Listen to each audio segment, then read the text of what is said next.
एक बहन ने एक पत्र लिखा था कल कि रुद्राक्ष क्यों पहना जाता है, तुलसी की माला क्यों पहनी जाती है। रुद्राक्ष पहनने का कारण क्या है, तुलसी की माला पहनने का कारण क्या है, क्यों रुद्राक्ष पहना जाए, क्यों तुलसी की माला पहनी जाए, उसका कारण क्या है। हम आपसे पूछते हैं, सब बोलना। एक कटोरी में शक्कर ले लो, ठीक है, उसमें तुलसी का थोड़ा सा दल डाल दो, क्या बन गया, जम के बोलो, प्रसाद बन गया। भोजन है, भोजन की थाली में जब तक तुलसी का दल नहीं डाला तब तक वो प्रसाद नहीं हुआ। तुलसी का एक पत्ता, थोड़ा सा दल भोजन की थाली में डल गया, क्या बन गया, प्रसाद। इतना बड़ा भगोना भरकर नुक्ति बनी है, सेव बना है, प्रसाद बना है, उसमें थोड़ा सा तुलसी का दल डाल दो, क्या बन गया, प्रसाद बन गया।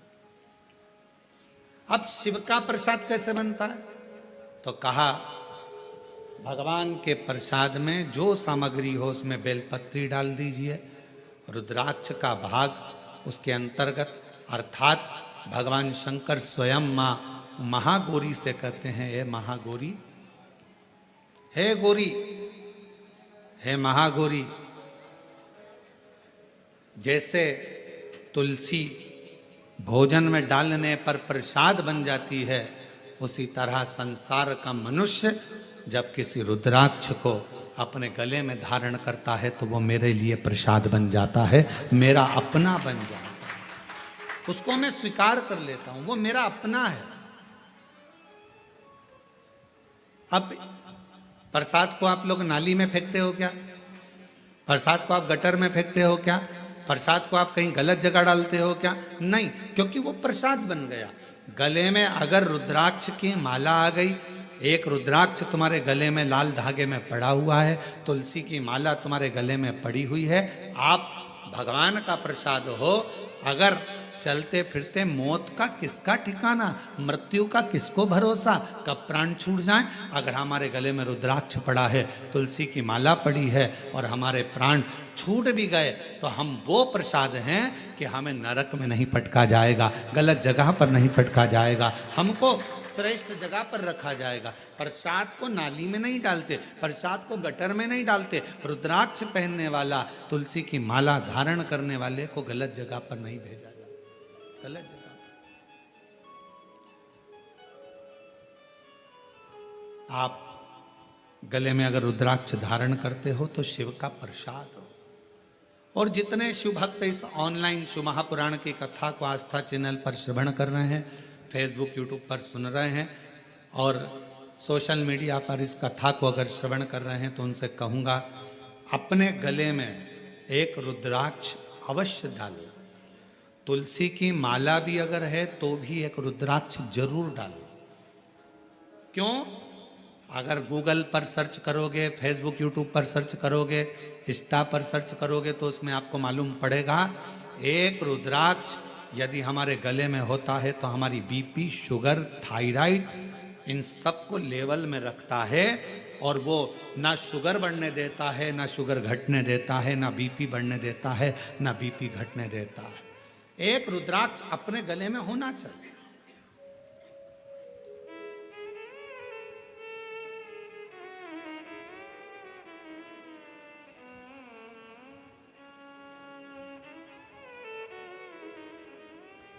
एक शिवा भगत की एक कथा आती है। मालती का एक पुत्र था शिवा, उसको लोग शिव कहते थे। क्यों? क्योंकि मालती के घर में कमाने वाला कोई नहीं था, ससुर के प्राण छूट गए थे, पति शरीर से विकलांग था और मालती मेहनत करती, परिश्रम करती। घर में एक बेटे का जन्म हुआ जिसका नाम शिव के ऊपर शिवा रखा।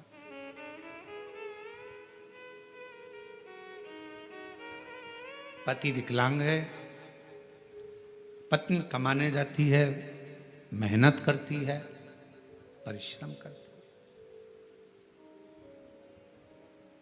एक अगर घर में तकलीफ है, घर में कष्ट है, परेशानी है, कलिकाल का समय है, कलयुग का समय है, शास्त्र कहता है कि इस कलिकाल में धर्म पत्नी को पति के कदम से कदम मिलाकर साथ देना चाहिए, मेहनत में, परिश्रम में आगे रहना चाहिए।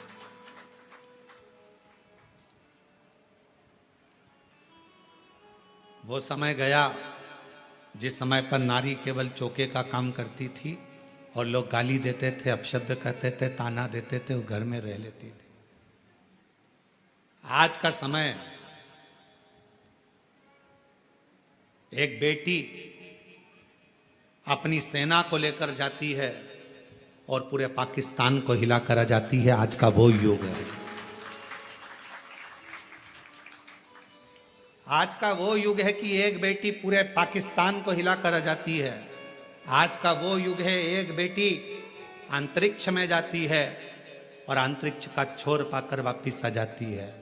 आज का वो युग है, एक बेटी साइंटिस्ट बनकर पूरे साइंटिस्टों को ज्ञान प्रदान करती है। आज का वो युग है, आज की बेटी collector, SP, IG, DIG, commissioner और बड़े बड़े अधिकारी और मंत्री के पद पर बैठती है। आज का वो युग है। वो गया समय, एक कलिकाल का समय, कलयुग का समय। और ये किसने दिया? कोई तुमसे पूछे कि एक स्त्री को आगे करने का अधिकार किसने दिया, तो तुम कह देना भगवान शंकर ने दिया। कहां? तारकासुर जैसा असुर सामने था, विदल उत्पल नाम के असुर सामने थे, महिषासुर सामने था। और उस महिषासुर को मारने के लिए संपूर्ण जगत के देवता, 33 कोटि देवता सामने खड़े हुए थे, पर महिषासुर नहीं मरा। आखिरी में विदल उत्पल को मारने के लिए भी मां जगत जननी जगदम्बा को आगे करा गया और महिषासुर को मारने के लिए भी जगदम्बा को आगे करा गया। शंकर भगवान ने कितना सुंदर शब्द किया।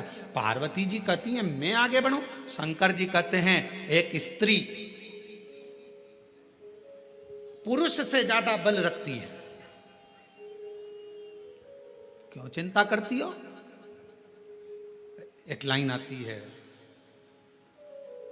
तेरे भक्त जनों पर माता भीड़ पड़ी है भारी, दानव दल पर टूट पड़ो मां करके सिंह सवारी, सो सिंहों से बलशाली, अष्ट भुजाओं वाली, दुखियों के दुख लेने वाली, ओ मैया हम सब उतारे तेरी आरती। कितने सिंह?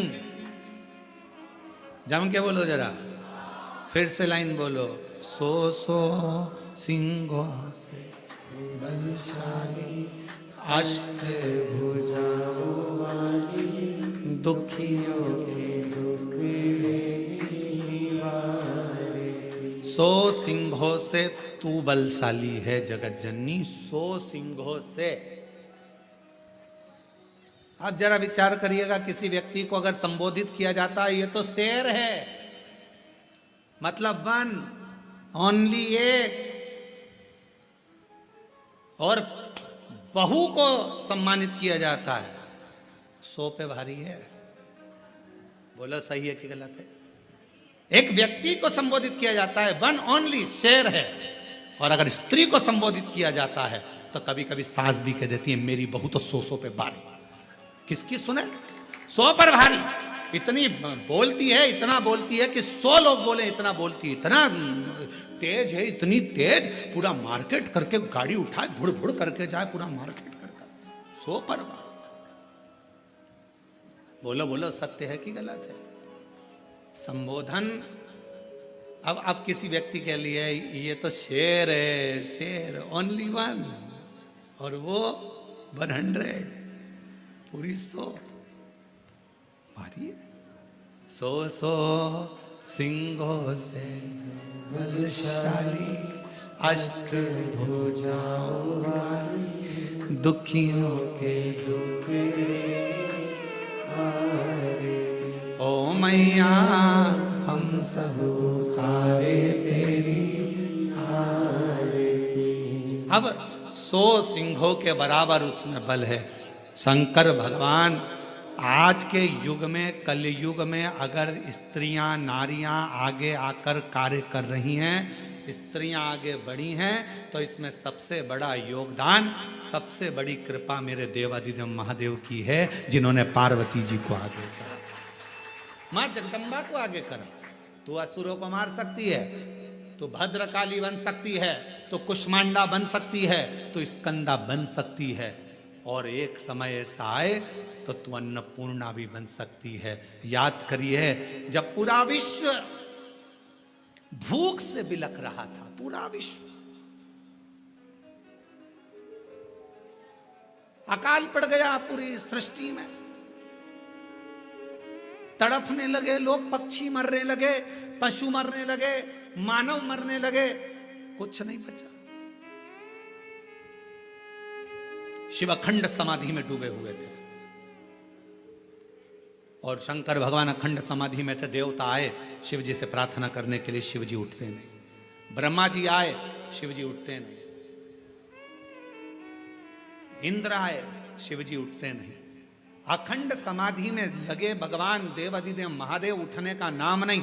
नेत्र बंद, क्या हो रहा है मालूम नहीं, पर पार्वती माता से रहा नहीं गया। सूचना मिली पूरा ब्रह्मांड हिल रहा है, सब भूख और प्यास से तड़प रहे हैं। तब मां अंबा जगदम्बा माता पार्वती ने विचार करा, मेरे बच्चे, ये संसार के लोग भूख से तड़प रहे हैं। तब मेरी मां अंबा जगदम्बा जी ने तुरंत अन्नपूर्णा का रूप धारण करा। भूमि पर चरण रखकर धान उत्पन्न किया।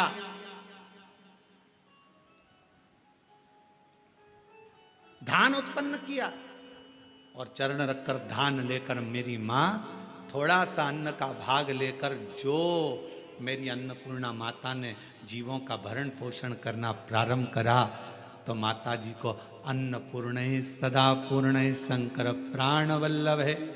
भगवान शंकर की प्रिया मां जगत जननी पार्वती जी जगत का भरण पोषण करने वाली हो गई। भगवान शिव के नेत्र खुले, शंकर भगवान के नेत्र खुलते से ही उनको भी, जब बहुत हजारों वर्ष की तप साधना कर ली, तो उठते से ही कुछ भूख से भाव में आई, भोजन का भाग मांगने के लिए स्वयं अन्नपूर्णा के दरवाजे पर चले गए। स्वयं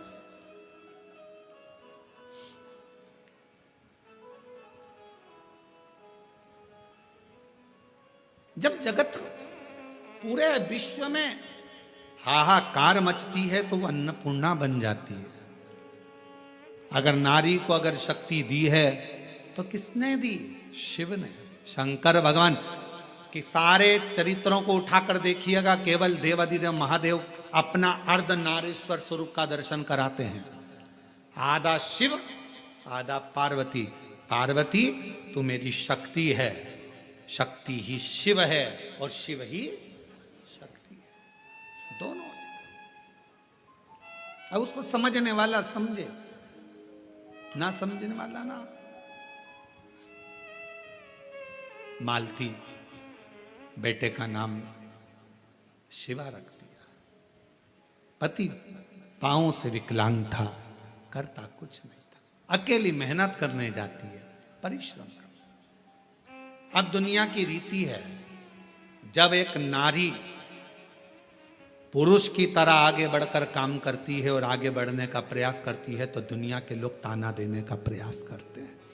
उसका विल पावर कमजोर कैसा करा जाए, उसको तोड़ा कैसे जाए, उसको झुकाया कैसे जाए, उसको अंदर से तोड़ने का प्रयास करते हैं। पर जितनी भी मेरी बेटियां इस कथा को सुन रही हैं, जितनी मेरी जीजियां इस कथा को सुन रही हैं, जितनी मेरी माताएं इस कथा को श्रवण कर रही हैं, दुनिया का कोई व्यक्ति तुम्हें कितना भी ताना दे दे, कितनी भी गाली दे दे, तुम्हारे ऊपर कितना भी अपशब्द कह दे, तो भी अंदर से टूटना मती, दमदारी से चलते रहना, आगे बढ़ते रहना। तुम्हारा कर्म तुम्हारा जवाब देगा,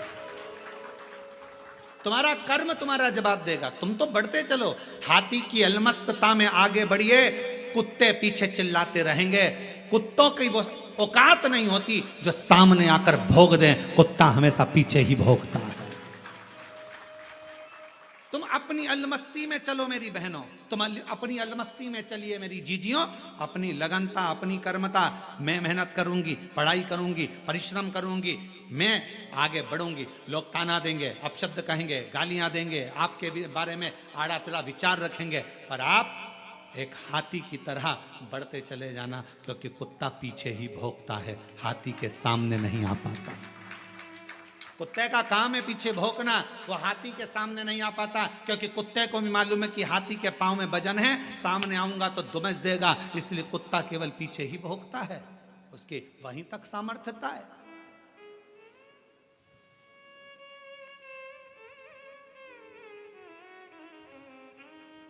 एक बहन, एक बेटी, एक मां, एक स्त्री जब अपने कर्तव्य पथ पर चले, उसको सोचना नहीं चाहिए कौन क्या कहेगा। आग लगे बस्ती में, मस्ती में, क्या किसको रोइए सोइए, कौन कहेगा, क्या बोलेगा, बोले।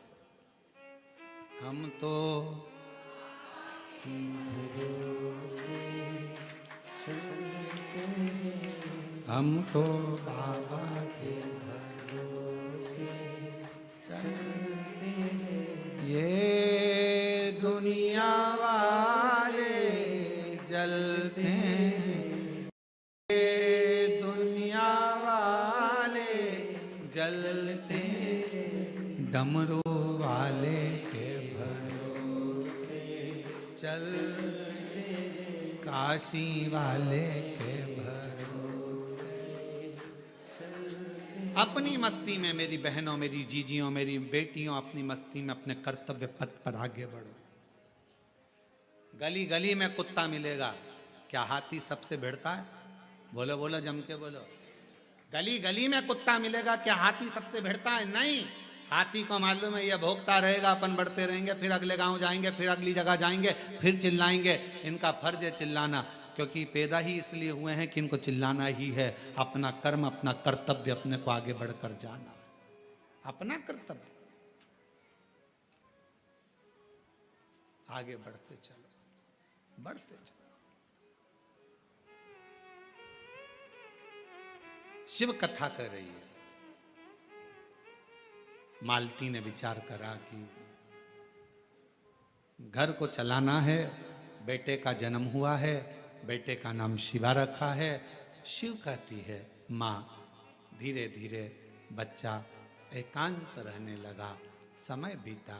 एक दिन माँ काम में लगी रहती, बच्चे को घर में जब भरण पोषण का कुछ ना पड़ा, कुछ भी, जिस जगह पर माँ काम करती थी उसी जगह पर उस बच्चे को काम पर लगा दिया और कह दिया मेरा स्वास्थ्य ठीक नहीं, सेठ जी मैं आपकी दुकान पर, आपके घर पर कार्य करने नहीं आ सकती, अब मेरा पुत्र है।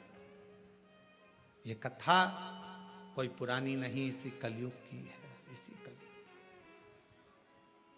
आपके यहां ये मेरा पुत्र आएगा, छोटा सा लड़का, 9 वर्ष की उसकी आयु, सेठ जी के घर कार्य करने जाता तो सेठ जी का गांव बहुत दूर था, वहां से आता, बेटे को भय लगता, डर लगता, क्या करे।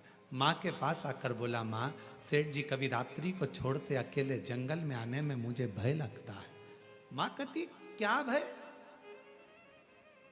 हाथ पकड़ा बेटे का माँ ने, शंकर भगवान के शिवालय में लेकर गई, शिव जी के गले में पड़ी हुई रुद्राक्ष की माला निकाली, माला निकालकर बेटे के गले में डाल दी और कह दिया केवल तू अकेला नहीं, तेरा महादेव तेरे साथ चलेगा, हर पल हर घड़ी हर क्षण रहेगा।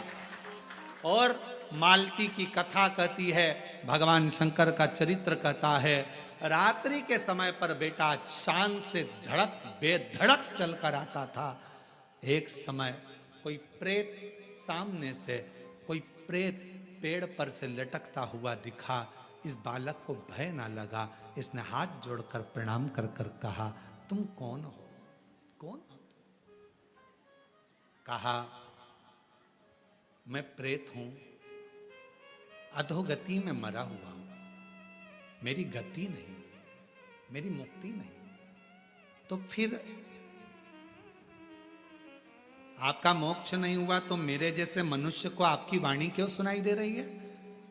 प्रेत का शब्द एक एक शिव भक्त के हृदय में बैठना चाहिए। इस प्रेत के शब्द को, प्रेत कहता है मैं मनुष्य जैसी वाणी नहीं बोल सकता था। प्रेत कहता है मैं आपसे बात नहीं कर सकता था क्योंकि मैं प्रेत हूं। पर आप रोज प्रतिदिन रुद्राक्ष की माला को धारण कर कर यहां से निकलते हो। आपके जाने के बाद आपके चरण की जो रज है, धूल, वो उड़ती है, पेड़ों की पत्ती पर जाती है, वो हवा में मुझे मिलती है।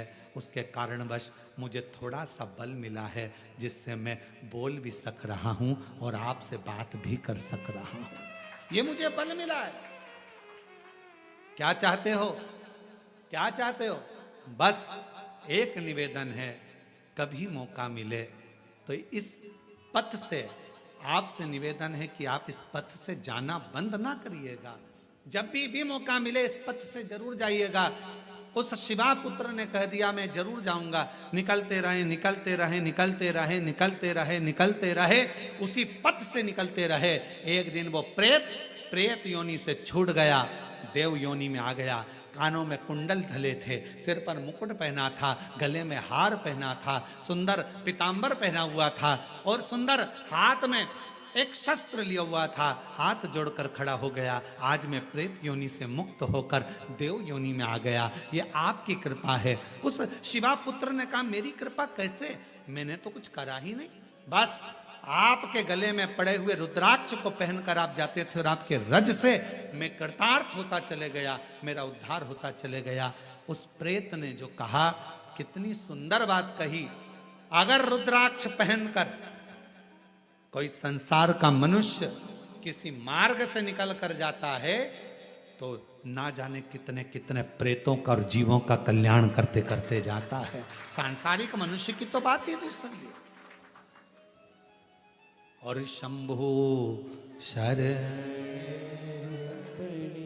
मांगो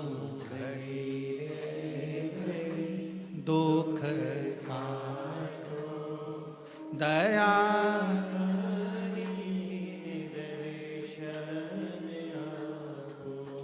शंभु शरण मांगू घड़ी रे दुख काटो दया करीने दर्शन। एक प्रेत की भी गति रुद्राक्ष धारण करने वाले जीव से हो जाती है। माताएं कहती हैं कि रुद्राक्ष पहनना चाहिए, क्यों नहीं? हम तुलसी की माला पहने कि रुद्राक्ष पहने, दोनों पहनो, कोई दोष तो नहीं लगेगा। कहां लिखा कि तुलसी पहनने वाले को रुद्राक्ष नहीं पहनना चाहिए, रुद्राक्ष पहनने वाले को तुलसी नहीं पहनना चाहिए? जब भगवान राम भगवान शंकर जी की आराधना करते हैं और शंकर जी भगवान राम की आराधना करते हैं तो दोनों के लिए समता है। किसी के लिए ना तुलसी से बैर ना रुद्राक्ष से बैर, दोनों धारण कर सकते। गले में एक रुद्राक्ष का मनका आपके जीवन में ना जाने कितनी व्याधियों से, कितने दुखों से तुमको निकाल देता है, कितने दुखों से। एक पत्र है, देखिए।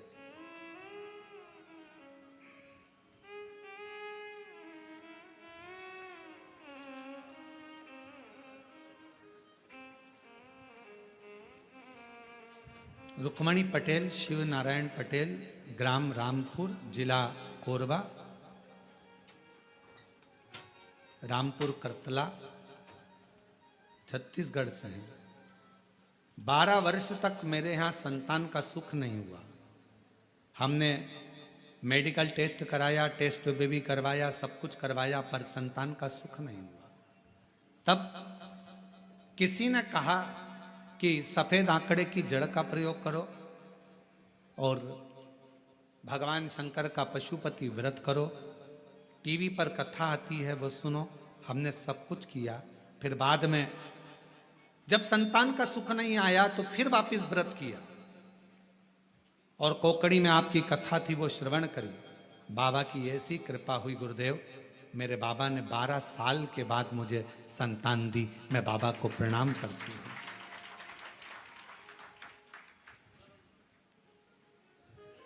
एक पत्र और बड़ा सुंदर है।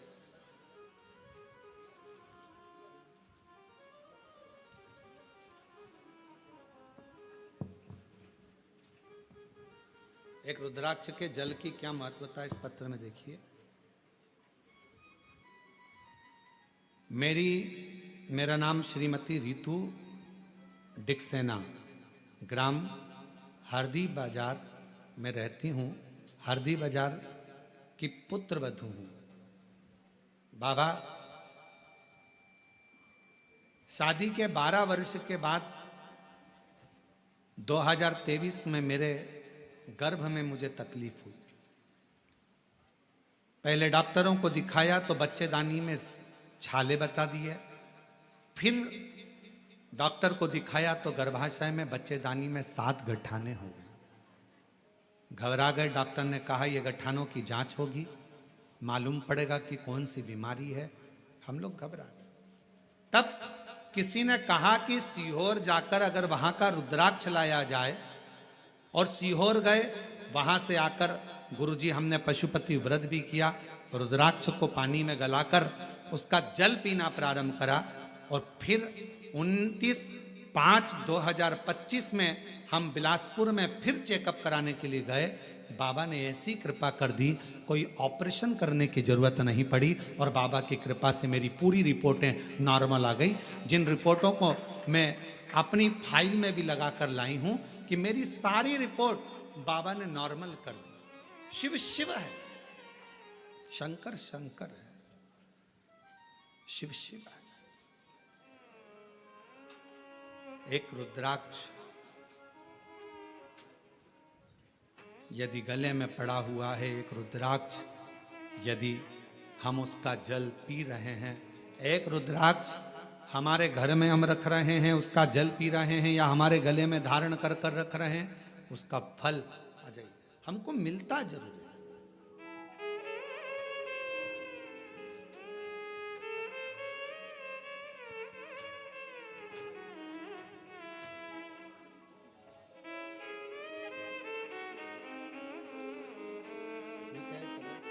इसको हो गया था प्रॉब्लम, ठीक है। आप ही को तकलीफ हो गई थी, बच्चादानी में 7 गठाने हो गई थी और छाले पूरे बच्चादानी में हो गए थे। डॉक्टर की कृपा, भगवान शिव की करुणा और साथ में शिव की उदारता से रुद्राक्ष के जल से आज पूरी बच्चेदानी की गठाने भी गल गई, छाले भी समाप्त हो गए और शिव की कृपा। और तेरी कृपा का क्या है भरोसा, कब किस पर हो जाए जरा सी हम पर कर दो, जरा सी हम पर कर दो।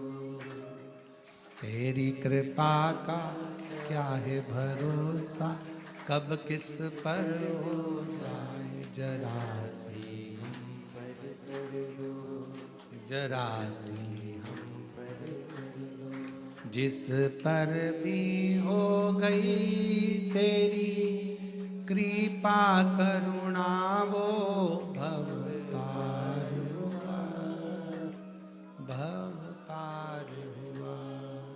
पापी हो चाहे जितना, उसका भी बाबा उद्धार हुआ, उद्धार हुआ। गिद्ध अजामिल गणिका जैसे तेरे मन को भा, जरा सी हम पर कर दो, जरा सी हम पर कर दो। तेरी कृपा का क्या है भरोसा, कब किस पर हो जाए जरा सी हम पर कर दो, जरा सी हम पर कर दो। शिव कृपा, शिव करुणा। एक छोटा सा रुद्राक्ष गले में पड़ा रहने, डले रहे, कितनी कितनी तकलीफों से, कितने कितने दुखों से, कितने कितने कष्ट से वो रुद्राक्ष आपको निकाल देता, कितने कष्टों से।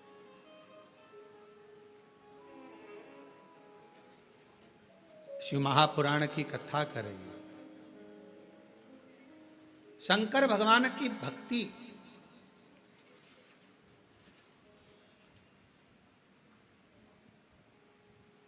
किसी का भला करने में और भगवान शंकर का भजन करने में धन मूल नहीं, मन मूल है। मन, आप कितना भजन करते हो, धन से भगवान कभी प्रसन्न नहीं हो सकता।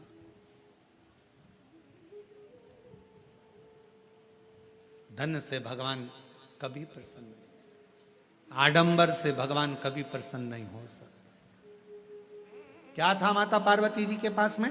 जिस समय मां पार्वती जी की अवस्था 6 वर्ष की हो गई और मां पार्वती जी अपना भवन छोड़कर वन में चली गई अपनी सहेलियों के साथ। एक गुफा में प्रवेश कर गई माता पार्वती जी। छोटी सी गुफा में रहकर माता पार्वती जी ने तप साधना प्रारंभ कर दी। क्या था पार्वती जी के पास में? ना मां पार्वती जी हिमालय राज की नगरी से ना पात्र लेकर गई थी, ना पूजन का कोई सामान लेकर गई थी।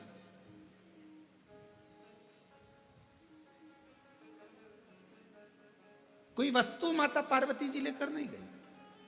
अपने पिता के घर से गई तो खाली हाथ गई। अपनी सहेलियों के साथ, सखियों के साथ गुफा में बैठकर भगवान का तप करने बैठ गई। जब पार्वती जी ने देखा कि मैंने हजारों समय निकाल दिया, वर्ष निकाल दिया, शिव जी प्रसन्न नहीं होते, शंकर भगवान सामने आते ही नहीं। और आपको पहले भी कथा में कहा, तप से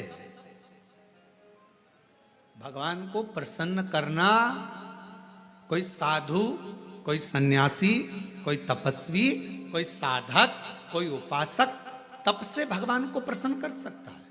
योग से, साधना से भगवान को कोई तपस्वी साधक प्रसन्न कर सकता है। आप और हम तो कलयुग में रहने वाले हैं। आप तप करते हो क्या? आप करते हो तो बात दूसरी, हमसे तो नहीं बन पाता। हमसे तो केवल एक ही काम बनता है, सारी समस्या का हल जय। तब हमसे भी नहीं बनता। कोई हमसे कहे तुम साधना में बैठते हो, नहीं साहब, हम तो एक ही काम करते हैं, जय सुबह से लेकर शाम तक जितना समय मिलता है, श्री शिवा नमस्तु, श्री शिवाय नमस्तु। फिर कोई पूछे आपने क्या खाना छोड़ दिया, आप क्या फलाहार करते हो, तो हम जहाँ रुके हुए हैं वहाँ आकर हमारी जीजियों से पूछना, जो प्रसाद बनाती हैं उनसे पूछना क्या व्रत रखते हैं? नहीं, भोजन करते, 2 रोटी सुबह, शाम को 1.5 रोटी, इससे ज़्यादा नहीं। भजन का बल, स्मरण, अपनी भक्ति। और छत्तीसगढ़ आते हैं तो चावल जरूर खाते हैं, वो जरूर पाते हैं। बाकी की जगह पर अगर कथा करने जाते हैं तो अपना सुबह का 2 रोटी है, शाम की 1.5 रोटी है, चावल प्रसाद भी नहीं लेते। कोई बाजार का तुम्हारा मीठा वीठा कुछ आप पूछिएगा, जो प्रसाद बनाते हैं कोई मीठा वीठा बाजार का नहीं, कोई चीज़ें नहीं, केवल साधारण भोजन, बाबा का भजन और आनंद। इससे ज़्यादा क्या करना? भक्ति करो, भजन करो, स्मरण करो, कीर्तन करो, मंत्र जाप करो, श्री शिवाय नमस्तुभ्यम जपते जपो। जितना भजन कर सकते हो उतना करो, जितना मंत्र जाप कर सकते हो उतना।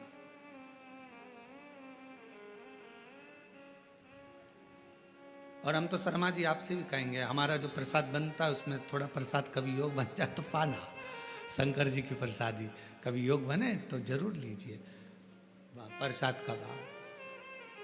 और बनाने वाला भी कौन होता है? माताएं तो रोटी सेकती हैं और हमारे पंडित जी सब्जी से बनाते हैं। ये आशीष भैया सब्जी बना देते हैं, जो भाजी अपने बच्चे लोग बनावे, पा लिया आनंद। शिव तत्व की प्राप्ति हो, शिव तत्व। ना हमसे तप बनता, और हमें भरोसा है आपसे भी नहीं बनेगा। आपसे कोई कहते पेड़ के नीचे बैठी रहे, सिर पे पल्लू लेके बैठी 4 घंटे तो बनेगा? घर छोड़ सकते हो? नहीं। नदी पर जाकर बैठ सकते हो? थोड़ा सा नदी में पानी बड़ा, बारिश में तो पीछे खसक जाओगे, तुरंत नहीं बन सकता। ना हमसे तप बन रहा है, ना साधना बन रही है, ना हमसे कोई ऐसा व्रत बन रहा है। पहले के व्रत आज के व्रत में अंतर है। आज के व्रत में तो पेट भरकर फराल कर लो, फिर भूख लग जाती है, फिर सेव फल खा लिया, केला खा लिया, पपीता खा लिया, रात्रि के फिर फलहार की तैयारी, फिर वो खाने के बाद फिर दूध पीने की तैयारी, फिर आधी रात को फिर पति को नींद नहीं आ रही, पति बोले तेरा व्रत है, हाँ आज एकादशी है। पति ने मन में सोचा 11 बार खा लेती एकादशी पूरी हो जाती, क्यों ना खा। व्रत नहीं, ना हम तप कर पा रहे, ना साधना कर पा रहे, ना व्रत कर पा रहे कली काल में। इसलिए तुलसीदास बाबा ने लिख दिया कलयुग केवल नाम धारा। इसलिए तुलसी बाबा ने लिखा कलयुग में कुछ नहीं बने तो एक काम करो, राम राम राम राम जपते रहो, शिव नाम जपते रहो, कृष्ण नाम जपते रहो। तुम्हारे दिल में जो बैठ जाए, जिसका तुम भजन कर सकते हो उसको भजो। भगवान का भजन करने में मन लगा लो। तुम जितना जपोगे आडंबर से दूर रहोगे, तुम जितना जपोगे सबसे दूर रहोगे। इसलिए कलिकाल में एक नियम बना लिया, सारी समस्या का हल जल। फुर्सत मिले 2 मिनट जाओ शंकर जी को जल चढ़ाओ। अपने शिव के लिए अगर तुम 2 मिनट का समय मंदिर जाने का निकाल लोगे तो भगवान शंकर भी अपने समय में से तेरा दुख हरने के लिए तेरे दरवाजे पर आकर खड़ा हो जाए। समय निकालो। आजकल का जमाना यही है, तुम किसी के यहाँ जाओगे तो कोई तुम्हारे यहाँ बोलो तो आएगा। बहन के घर शादी में जाओगे तो बहन तुम्हारे घर शादी में, तुमने अपनी बहू को भेज दिया तो वो भी बहू को भेज देगी। और तुम्हारे जाने में और बहू के जाने में अंतर है। बहू शादी में जाती है, काम वाम नहीं करती, कुर्सी पर डेंटिंग पेंटिंग करके बैठ जाती है। काम करेगी क्या? नहीं। मौसी सास की आई है, फैलारा पड़ा है तो पड़े रहने दो, सामान पड़ा है तो पड़े रहने दो। पर बहन के घर शादी में बहन जाती है, जितना सामान आता है, कपड़े आए, मायरे का सामान आया, सारा सामान संभालती है। मिठाई के डब्बे इधर रखेगी, बर्तन उधर रखेगी, सामान उधर रखेगी, बहन संभालेगी, बहू नहीं। अब तुम्हारे यहाँ शादी में तुमने बहू को भेजा तो उसने भी बहू को भेज दिया। तुम आती तो वो भी, तुमने संभाला तो वो भी संभालती। हमारी जीजी ने हमारे यहाँ काम संभाला था भैया, उसके घर काम आया है, हम भी जाके संभालेंगे क्योंकि हमारी बहन ने हमारे यहाँ संभाला था। उसी तरह जैसे तुम अपने रिश्तेदार को शादी में भेजते हो तो वो अपने रिश्तेदार को भेजता है। अब तुमने कह दिया मम्मी कथा हो रही है तुम चली जाओ, तो भगवान भी कह देगा जब अंतिम समय आएगा, ये मरने वाली है, यमराज तू चले जा, तू चले। और अंतर देखिए, बहन आती तो काम करती, भगवान आता तुझे लेने के लिए भोलेनाथ तो नंदी पर बिठा कर ले जाता, डमरू बजाता बजाता। देवराज ब्राह्मण को लेकर गया था नंदी पर बिठा कर, नरसिंह जी को बैठा कर लेकर गया था। और अगर यमराज आता है तो नंदी पर काय पर बिठा के ले जाता है? नहीं, पाड़े की पूंछ से बांध कर ठोकता ठोकता दे धम दे धम दे धम। खूब मोबाइल पे झूठ बोली थी, दे, खूब दिया। दिन भर चैटिंग में लगी रहती थी, दे। जरा सा कोई गलत लिखता था फेसबुक पे और कमेंट्स करती थी, दे। उंगली पर रखेंगे और दोचेंगे, इसी से चलाती थी खूब व्हाट्सएप, दोचो। चिल्लाएगी क्षमा कर दो, मुझे माफ कर दो, एक बार वंस मोर फिर जन्म दे दो, मोबाइल नहीं चलाऊंगी, और चलाऊंगी तो शिव पुराण देखूंगी, फिर कुछ नहीं देखूंगी। भगवान बोले शिव पुराण की आड़ में चैटिंग करती रहती, दे, दे धर के, फिर मारा लपक के, फिर दो खूब धुएगा। चलते चलते फिर याद आया मेरी नीले कलर की साड़ी एक बार भी नहीं पहनी। यमराज से कहा भगवान प्लीज क्षमा कर दो, बहुत दुख हो रहा है मुझे। भगवान ने पूछा किस बात का दुख हो रहा है? अलमारी में तीसरे नंबर के ब्लॉक में नीले कलर की साड़ी रखी है, उसकी फाल लगवा ली थी, चोली भी बनवा ली थी, बस पहन नहीं पाई। मुझे एक बार मौका दे दो, मैं पहन लूं। और हमारे मोहल्ले में नया पार्लर खुला है, उसके पास एक बार भी नहीं गई, कृपा करो। यमराज ने फिर दिया धर के, चल। किस काम की वो जिह्वा जो भगवान का भजन ना कर पाए, किस कान का वो श्रवण जो भगवान की कथा ना सुन पाए, और किस काम का वो मस्तक जो भगवान के आगे झुक ना पाए। किस काम, क्या करे वो शरीर? कि पापीड़ा मुख से राम नहीं निकले, राम नहीं निकले रे श्याम नहीं निकले। वो काई जाने हरि भजना में, जीवन गवाए दियो सजना में। भजना में मन नहीं लगा, सजना में मन लग गया। हम तो कई बार कथाओं में कह देते हैं, लोगों को बहुत बुरा लगता है कि आप जितना समय दर्पण को देती हो ना, जितना समय दर्पण को देती हो ना, जितनी देर कांच के सामने रहती हो, पेंसिल से लाइन खींचना, डब्बा भरना, फिर सुरमा लगाना, फिर डेंटिंग पेंटिंग, जितना समय दर्पण में देती हो उसका आधा समय भी अगर मेरे शंकर को दे दिया तो सुंदरता मेरा शिव देगा।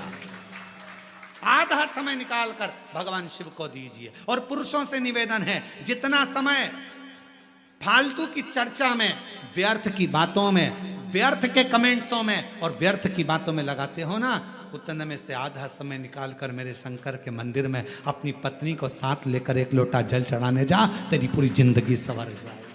थोड़ा सा समय निकाल। अभी कावड़ चल रही है, पूरे भारत में कावड़िया कावड़ लेकर जा रहे हैं। जितने कावड़िया भारत की भूमि पर कावड़ लेकर जा रहे हैं, उनके चरणों को मैं नमन करता हूं। कोरबा की इस भूमि से मैं दंडवत प्रणाम करता हूं कि कावड़िया सनातन धर्म को जागृत कर रहे हैं। एक कावड़िया 50 व्यक्ति को जागृत करता है, सनातन धर्म को मजबूत करता है। मैं उनको प्रणाम करता हूं। जो नवयुग बेटा बेटी, नवयुवक बेटा बेटी, माताएं, बुजुर्ग, सब अपने अपने भाव से भगवान की कावड़ लेकर जा रहे हैं। और जो कावड़ियाओं की सेवा में लगे हैं, कावड़ियाओं की सेवा में जितनी बड़ी बड़ी संस्थाएं सेवा में लगी हुई है, आप कभी बाबा धाम जाकर देखो।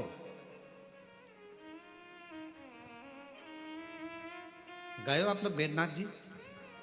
बाबा धाम बैद्यनाथ गए? कावड़ भर के आए हो पहले कभी? आप लोगों ने देखा होगा, बाबा बैद्यनाथ जी के यहाँ सुल्तानगंज से कावड़ भरकर बाबा की जो कावड़ बैद्यनाथ जी पर जाती है, बाबा धाम जाती है बैद्यनाथ जी के यहाँ, पूरे रास्ते में लोग बड़े बड़े लंगर, बड़े बड़े टेंट दूसरी दूसरी जगह से आकर, खूब शहर के वासी, पूरी बिहार के लोग, पूरा उत्तर प्रदेश का लोग, वहाँ पर पूरा झारखंड का लोग पूरी तैयारी रखते हैं और बड़े बड़े कैंप लगाकर सबकी सेवा करते हैं। उनको धन्यवाद देता हूँ, उनको प्रणाम करता हूँ। साधुता। आप जाओ हरिद्वार, आप जाओ उत्तर प्रदेश, काशी, बड़े बड़े संस्थाएं, बड़े बड़े सेवादार, बड़े बड़े अपने आनंद में। आप सीहोर जाकर देखिए, सीहोर में भी बहुत संस्थाओं ने अपनी अपनी सेवाओं के क्रम चालू रखे हैं। करा रहे लोगों का मुख झूठा, किसी को पानी पिलाना, किसी को चाय पिलाना, किसी को नाश्ता कराना, अपने आनंद के साथ कर रहे हैं, भगवान की भक्ति के साथ। देखो, और कुछ लोग संसार में ऐसे भी पैदा हुए हैं जो कावड़ भरने के लिए जा रहे हैं। तो क्यों जा रहे हैं? क्यों टाइम बर्बाद कर रहे हो? क्यों कर रहे हो?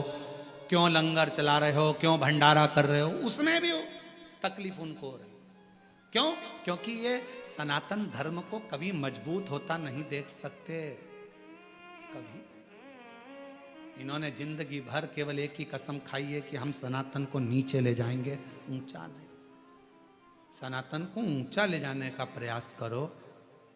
इस भारत की भूमि को फिर विश्व गुरु बनाने का प्रयास करो।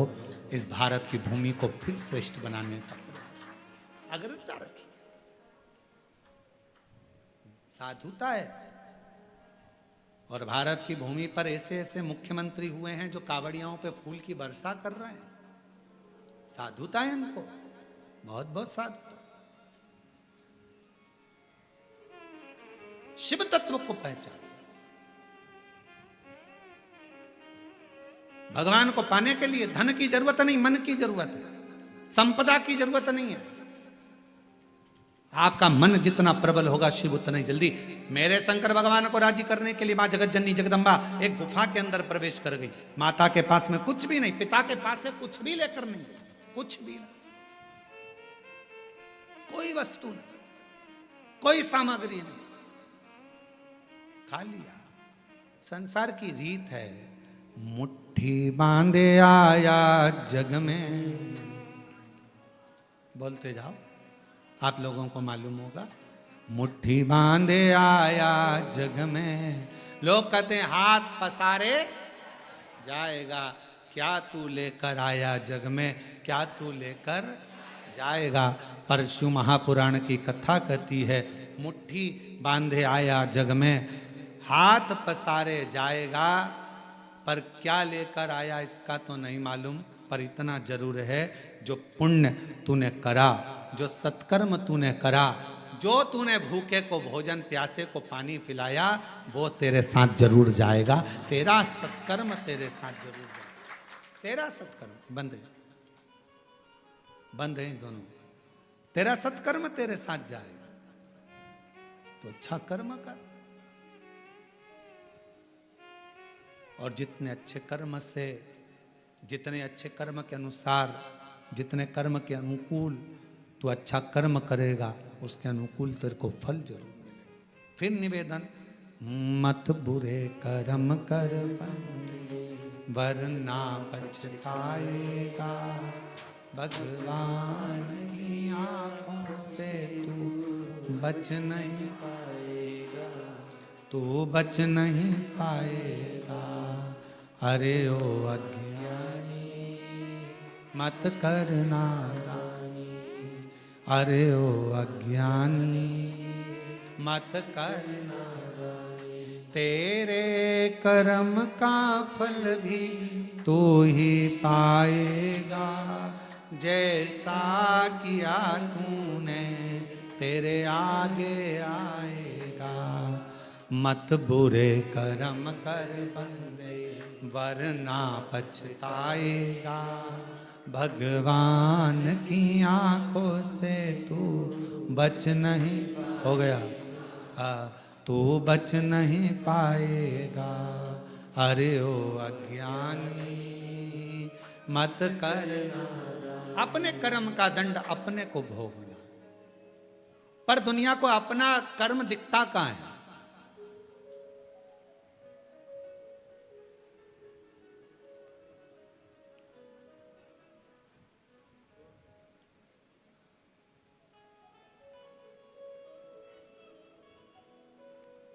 एक स्मरण में नहीं आ रहा है शिवलिंग का।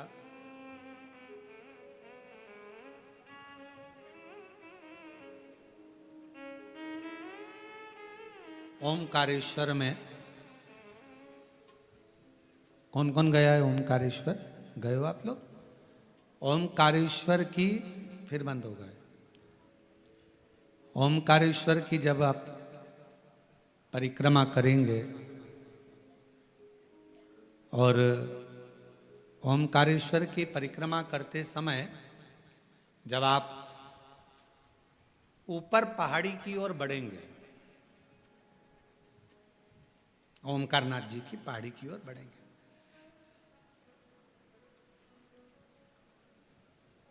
एक गौरी केदार मंदिर आता है, गौरी शंकर मंदिर। एक गौरी केदार या गौरी शंकर मंदिर का स्मरण होगा तो कभी बहुत प्राचीन मंदिर है, बहुत प्राचीन मंदिर, बहुत प्राचीन। जितने भी लोग ओमकारेश्वर जाएं तो वहाँ जरूर परिक्रमा मार्ग में ऊपर की ओर जाकर दर्शन करें। परिक्रमा मार्ग बहुत प्राचीन है, कई शताब्दियों पुराना, बहुत प्राचीन, बहुत प्राचीन। वहाँ एक शिवलिंग है, लगभग 5.5 से 6 फीट की हाइट का, काले पाषाण का है, बहुत बड़ा है, बहुत बड़ा।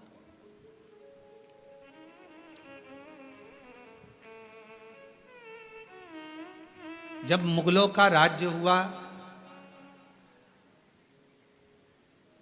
उस मंदिर में शंकर भगवान के शिवलिंग में एक बड़ा सा दर्पण लगा हुआ था, एक हीरा लगा हुआ था, एक बड़ा सुंदर दर्पण, बड़ा सुंदर हीरा लगा हुआ, हीरे से परिपूर्ण था शिवलिंग।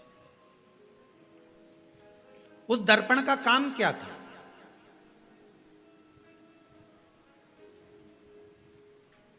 उस दर्पण का क्या काम था? उस दर्पण का केवल एक काम था, उस हीरे का एक काम था, जो उसके सामने आता था उसका पुराना जन्म और आने वाला जन्म, वो दर्पण, वो हीरा बता देता था कि ये अगले जन्म में क्या था, इसने क्या कर्म करा था, और इस जन्म में भोगने के बाद जो अगला जन्म पाएगा उसमें क्या करेगा।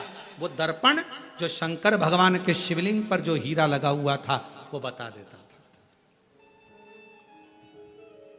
अब उस समय पर जिन मुगलों का राज्य था वो उस मंदिर में गए और उस मंदिर में जाकर उन्होंने जैसे ही उस राजा को मालूम पड़ा, नवाब को मालूम पड़ा, उसने कहा जरा जाकर देखता हूं, देखूं जरा। और नवाब गया, राजा गया, उसने भगवान शंकर के शिवलिंग के सामने जो हीरा लगा था, दर्पण लगा था, उस हीरे को, उस दर्पण में अपना प्रतिबिंब देखा। उस दर्पण में, उस हीरे में उसने अपना प्रतिबिंब देखा। और जो उसने प्रतिबिंब देखा, प्रतिबिंब देखते ही उसने देखा मेरा पूर्व का जन्म इतना बुरा था और आने वाला जन्म मेरा उससे भी ज्यादा बुरा होगा। गुस्सा आ गया उसको, पूरा मंदिर तहस नहस करवा दिया, आसपास का पूरा मंदिर तोड़वा दिया, हीरा जड़त, दर्पण, हीरा सब जो लगा था सब तोड़ तोड़ा कर लेकर चला गया। सब टूट गया, सब नष्ट कर दिया। शिव महापुराण की कथा कर रही है, भगवान शंकर का चरित्र कर रहा है, शिव तत्व कह रहा है। अगर वो राजा चाहता तो शिव महापुराण की कथा में लिखा है, दुनिया के सामने आप कैसे भी रह लो पर तुम्हारे कर्म का दंड तो तुमको भोगना पड़ेगा। पर यदि अगर शंकर भगवान को एक लोटा जल आप समर्पित कर रहे हो तो तुम्हारा पहला क्या निकला, बाद में क्या होना है, वो महादेव के हाथ में चला जाएगा और महादेव तुम्हें कष्ट नहीं देगा, महादेव तुम्हें तकलीफ नहीं देगा, दुख नहीं देगा, कष्ट नहीं देगा। फिर वही लाइन आ गई स्मरण में कि मत बुरे कर्म कर बंदे वरना पछताएगा, भगवान की आंखों से तू बच नहीं पाएगा, तू बच नहीं पाएगा। अरे ओ अज्ञानी मत कर नादानी, अरे ओ अज्ञानी मत कर नादानी, तेरे कर्म का फल भी तू ही पाएगा, जैसा किया तूने तेरे आगे आएगा। मत बुरे कर्म कर बंदे वरना पछताएगा, भगवान की आंखों से तू बच नहीं पाएगा, तू बच नहीं पाएगा। शिव महापुराण की कथा कर रही है, भगवान शंकर का चरित्र कर रहा है।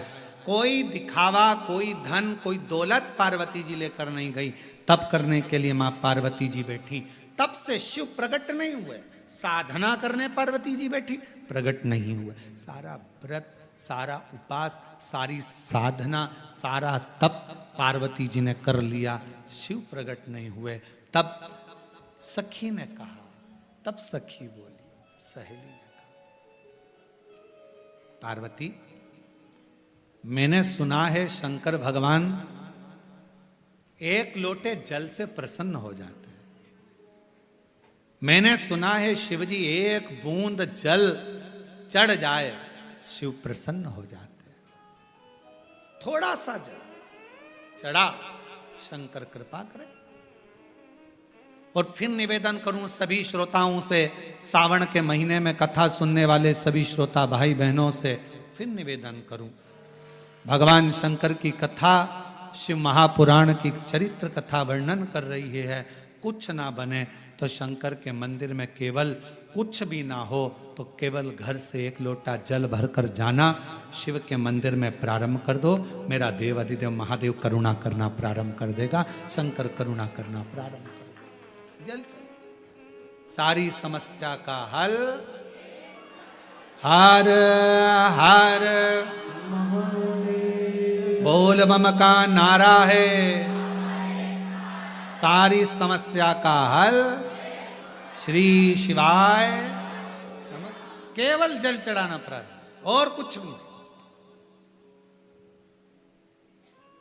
शिव स्वीकार करेगा, भगवान शंकर स्वीकार करेगा।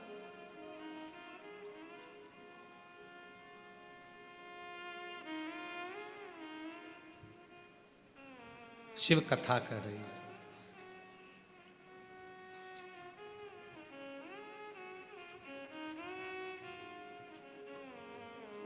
एक गुरु में और एक शिव में एक बहुत बड़ा अंतर होता है।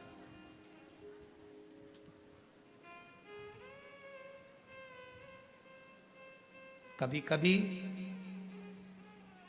जैसे माता पार्वती जी को उनकी सहेली गुरु बन गई, कभी कभी कोई बेस्ट फ्रेंड, कोई अच्छी सहेली, कोई अच्छा दोस्त जो सत्संग में लगा रहने वाला है, संकीर्तन में लगा रहने वाला है, भगवान से जुड़ा हुआ हो, गुरुओं से जुड़ा हुआ हो, कभी कभी वो भी गुरु बनकर ज्ञान दे जाता है। पार्वती जी की सहेली ने पार्वती जी को ज्ञान यही भाव से दिया। जल चढ़ा, पार्वती जी ने बालू रेत का शिवलिंग बना लिया, वहीं की मिट्टी उठाकर और सहेली के कहने पर जल चढ़ाना प्रारंभ करा। और जो जल चढ़ाना प्रारंभ करा, भूखी प्यासी रहकर बेलपत्र समर्पित कर कर जो पार्वती जी ने तप साधना करना प्रारंभ करी, जल चढ़ाना, शिव के पार्थिव लिंग का पूजन करना। और शिव महापुराण में वर्णन है, लिंग पुराण में वर्णन है, स्कंद पुराण में वर्णन है, कुर्म पुराण में वर्णन है कि पार्थिव लिंग का पूजन करने वाला व्यक्ति जिंदगी में सारे सुख पा लेता है। पार्थिव लिंग का पूजन करने वाला।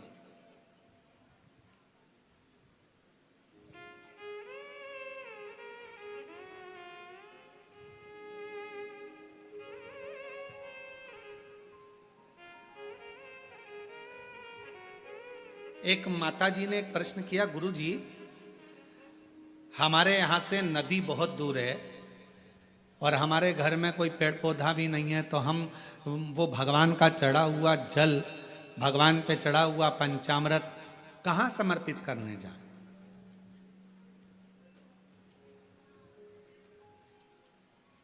हमने कहा कि मिट्टी तो है तुम्हारे घर में, तो कहा मिट्टी तो है। हमने पूछा कितनी मिट्टी मिल जाएगी? उन्होंने कहा गुरु जी ये तुम जितनी बोलो, 1 तगाड़ी 2 तगाड़ी 10 तगाड़ी, जितनी मिट्टी बोलो उतनी मिल जाएगी। हमने कहा तुम्हारे यहाँ पर बड़ा सारा थाल है? हाँ। थाल भर के मिट्टी ला सकते हो? हाँ। हमने कहा लेकर आना। हम जहाँ ठहरे हुए थे वह थाल भर कर मिट्टी लाए। एक बड़ा सा आरती करते ना हमारे शर्मा जी, वो आरती करने के लिए भी थाली नहीं लाए, थाल लाए।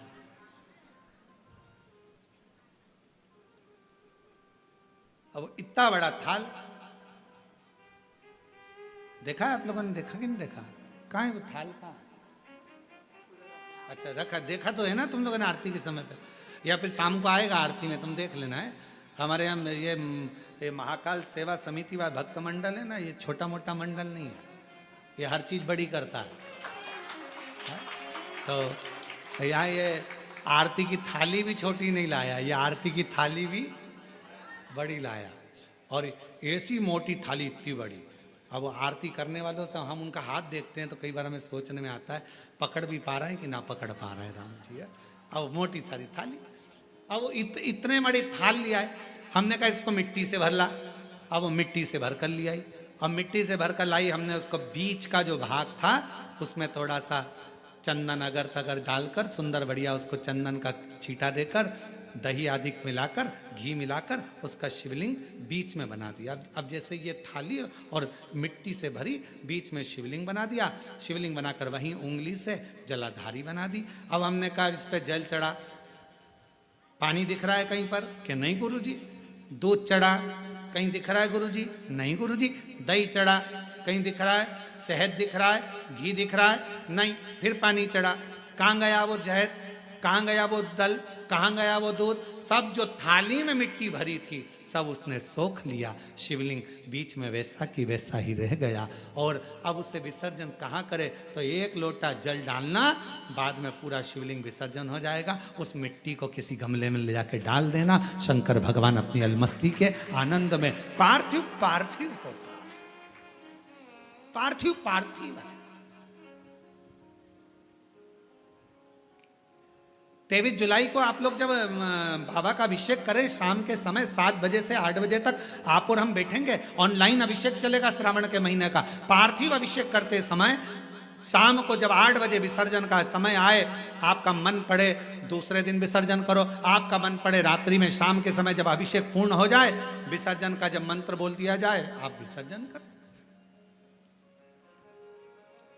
शिवरात्रि का दिन एक ऐसा दिन होता है कि शिवरात्रि की रात्रि को 4 पहर में 4 बार कई भक्त शिवलिंग का निर्माण करते हैं, 4 बार विसर्जन करते हैं। 4 बार शिवलिंग का निर्माण करते, 4 बार विसर्जन करते, 4 बार शंकर की आराधना में डूबे रहते हैं। पूरी रात शिव की आराधना चलती रहती, पूरी रात साधना में। और पढ़िएगा शिव महापुराण में सारे लेख आपको मिलेंगे, सारे लेख। शिव महापुराण में एक एक चीज आपको पढ़ने को मिलेगी, कोई अलग से हटकर कुछ। काली मिर्च चढ़ाने का क्या विधान है? गेहूं के दाने चढ़ाने का क्या विधान है? काली तिल चढ़ाने का क्या विधान है? धतूरा चढ़ाने का क्या विधान है? शमी पत्र चढ़ाने का क्या विधान है? बेलपत्र चढ़ाने का क्या विधान है? जो चीज 23 जुलाई को चढ़ाई जाएगी उसका सारा विधान आपको आप शिव महापुराण के अंदर मिलेगा। बस पढ़ना उसको, केवल पढ़ो, अध्ययन करो। किसी ने लिख देगा, लिखने वाला लिखेगा ये क्यों चढ़ाया है, इससे क्या होता है, नहीं, अपने पढ़ो, उसको अध्ययन करो। चावल के दाने, गेहूं के दाने, अन्न का भाग, मूंग, ये सब प्रसंग हमारे शास्त्रों में है सब।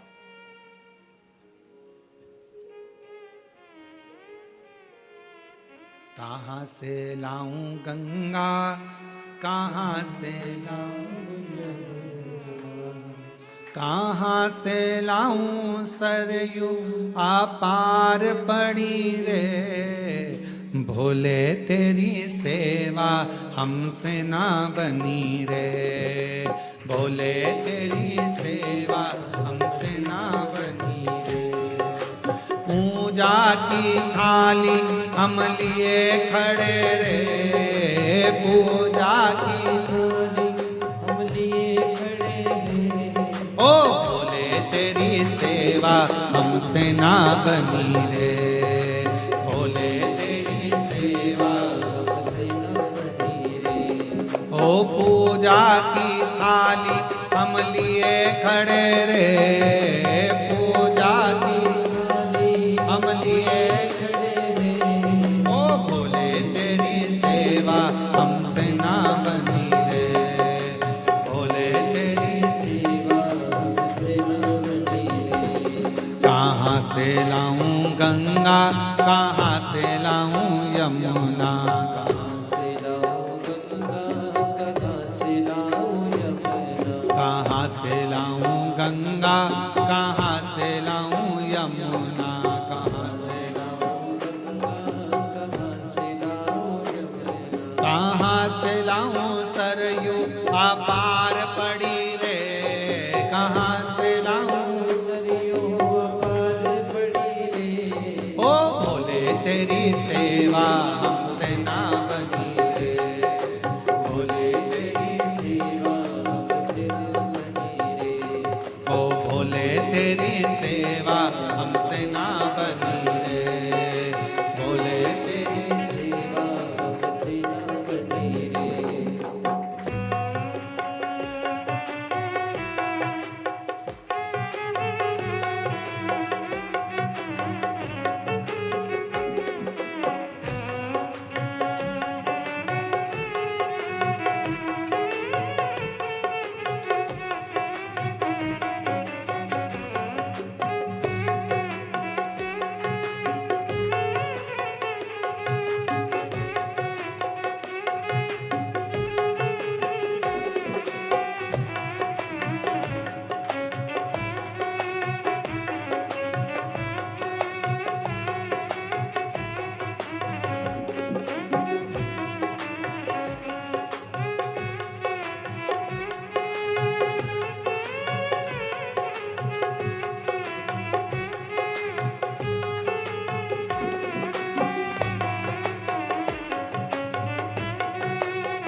कहाँ से लाऊं लड्डू, कहाँ से लाऊं पेड़ा, कहाँ से लाऊं लड्डू, कहाँ से लाऊं पेड़ा, कहाँ से लाऊं लड्डू, कहाँ से लाऊं पेड़ा, कहाँ से लाऊं लड्डू, कहाँ से लाऊं पेड़ा, कहाँ से लाऊं बर्फी वो शक्कर चढ़ी रे, कहाँ से लाऊं बर्फी वो शक्कर चढ़ी रे, ओ बोले तेरी सेवा हमसे ना बनी रे, बोले तेरी सेवा हमसे ना बनी रे, पूजा की थाली हम लिए खड़े रे, पूजा की थाली हम लिए खड़े रे, ओ बोले तेरी सेवा हमसे ना बनी रे, ओ बोले तेरी सेवा हमसे ना बनी रे।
से लाऊं चंदा, कहाँ से लाऊं सूरज, कहाँ से लाऊं चंदा, कहाँ से लाऊं सूरज, कहाँ से लाऊं चंदा, कहाँ से लाऊं सूरज, कहाँ से लाऊं चंदा, कहाँ से लाऊं सूरज, कहाँ से लाऊं तारे आकाश जड़े रे, कहाँ से लाऊं तारे आकाश जड़े रे, बोले तेरी सेवा हमसे ना बनी रे, ओ बोले तेरी सेवा हमसे ना बनी रे, पूजा की थाली हम लिए खड़े रे, पूजा की थाली हम लिए खड़े रे, बोले तेरी सेवा हमसे ना बनी रे, ओ बोले तेरी सेवा हमसे ना बनी रे।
तेरी सेवा हमसे ना बनी रे, भोले तेरी सेवा हमसे ना बनी रे, भोले तेरी सेवा हमसे ना बनी रे, भोले तेरी सेवा हमसे ना बनी।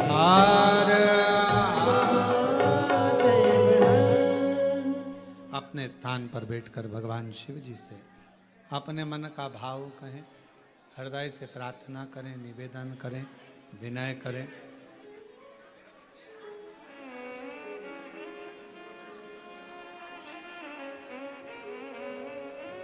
भाव से भगवान शिव को विनय करें, निवेदन करें। जहाँ जगह मिले वहाँ बैठकर बाबा को सावन का महीना और शिव महापुराण की कथा दिल से बाबा को प्रार्थना करिए, विनय करिए।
सब दुख काटो म्हारा, ओ भोला सब दुख काटो म्हारा।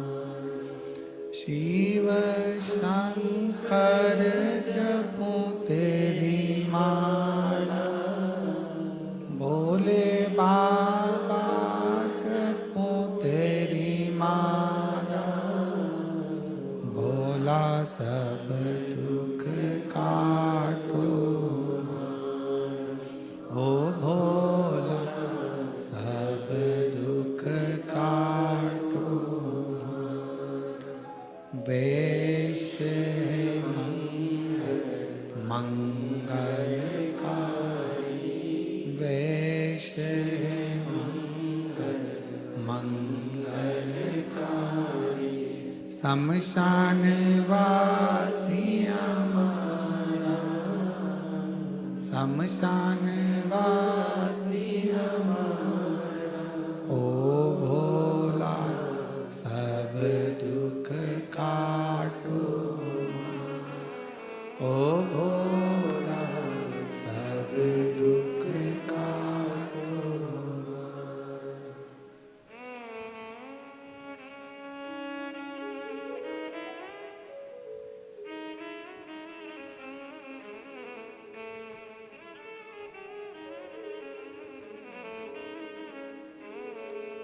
देवाधिदेव महादेव भगवान शिव घड़दानी त्रिकालदर्शी कैलाशी विनाशी भगवान शंकर की पवित्र कथा कर रही है। अच्छा मित्र भी एक दिन गुरु का कार्य कर जाता है। पार्वती माता को उनकी सहेली ने सीख दे दी कि शंकर का पार्थिव पूजन करना प्रारंभ करो। और माता पार्वती जी ने पार्थिव पूजन प्रारंभ किया। कहते हैं माता पार्वती जी केवल बाल्यावस्था में ही पार्थिव पूजन नहीं करी है। जब माता पार्वती जी का विवाह हो गया, घर में रिद्धि सिद्धि बहुएं आ गईं, तब भी माँ पार्वती जी पार्थिव लिंग का पूजन करती रही। अब जरा विचार करिएगा, बहुत समझने वाला विषय है। पार्वती जी को शिवजी मिल गए, घर में रिद्धि सिद्धि आ गई, पुत्र गणेश आ गए, षडानंद कार्तिकेय आ गए, अमोद प्रमोद आ गए, शुभ लाभ आ गए। अब जिसके घर में इतना सारा सब सुख आ गया तो फिर पार्थिव लिंग पूजन करने की जरूरत क्या थी?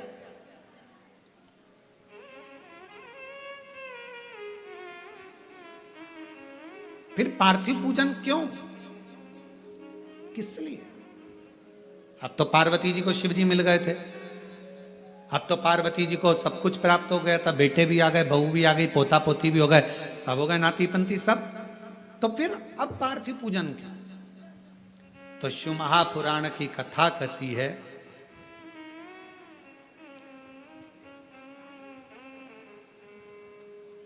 सती खंड के अंदर एक बात आती है, शिव की आराधना केवल सुख पाने के लिए ही नहीं, शिव की आराधना शिव की दृष्टि में शंकर भगवान के चरणों में जिंदगी भर रहने के लिए भी होना चाहिए। शिव के चरणों में रहने के लिए। आपके पास में गाड़ी आ गई, बंगला आ गया, दौलत आ गई, बच्चे हो गए, संपदा आ गई, सारा सुख हो गया और आप शिव को भूल गए, ये श्रेष्ठता न? एक पत्र आया है, देखिए पत्र में कितना सुंदर भाव वर्णन किया।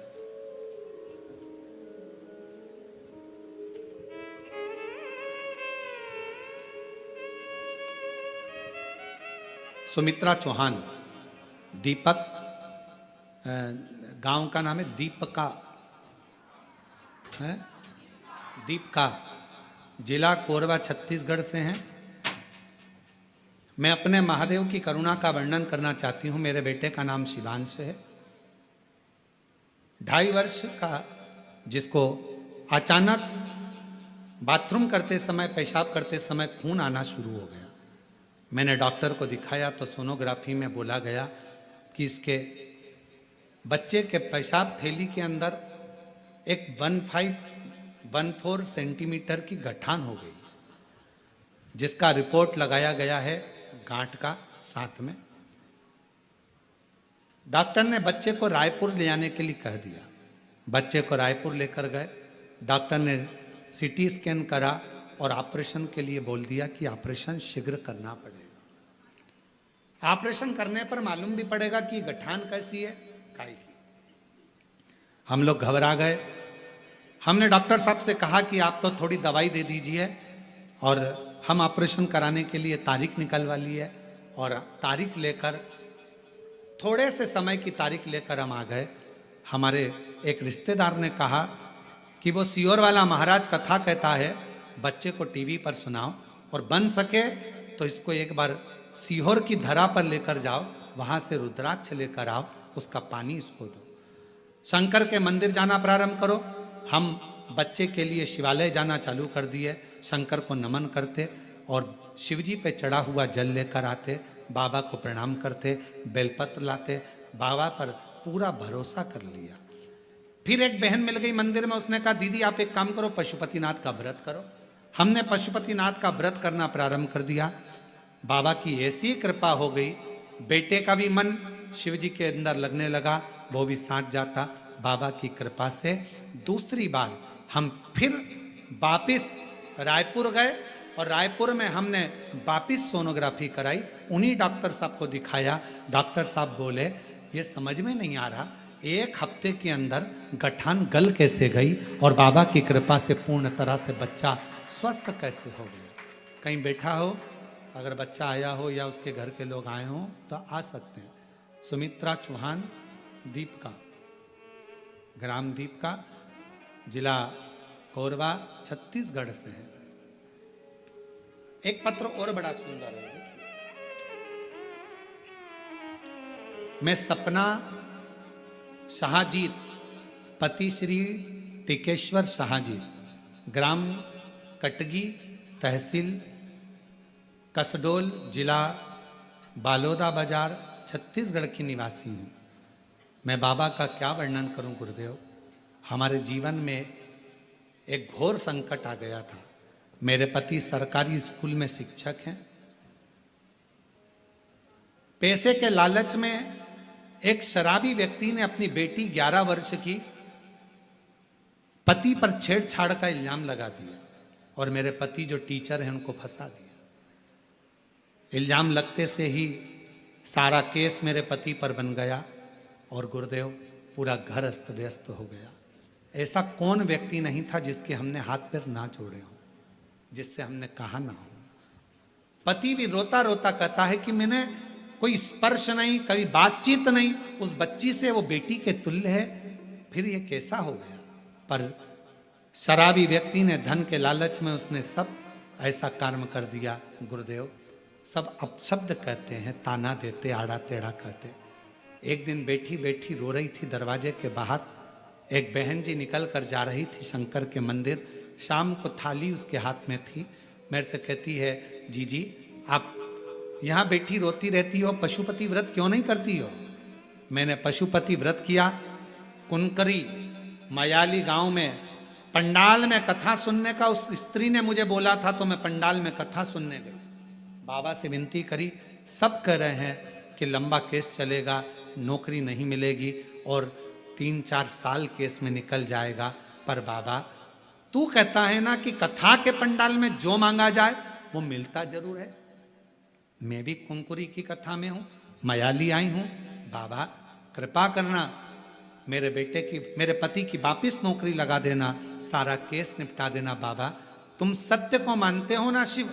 सियोर वाला महाराज कहता है सत्यम शिवम सुंदरम होता है, तो मैं सत्य पर जीने वाली हूं। बाबा तेरा साथ नहीं छोड़ूंगी जिंदगी भर, तो कृपा करना अगली कथा जहां होगी मैं वहां पहुंचूंगी। गुरुदेव जिस केस में 3 साल लग जाते हैं, मेरे कुबेर भंडारी ने सिर्फ 3 महीने में ही पति को दोष मुक्त करा दिया और उनकी नौकरी वापिस मिल गई और बाबा की कृपा हो गई। मैं बाबा को प्रणाम करने के लिए हाँ, शिव शिव है, शंकर शंकर। आप अच्छा कर्म करो, शिव आपका साथ दे।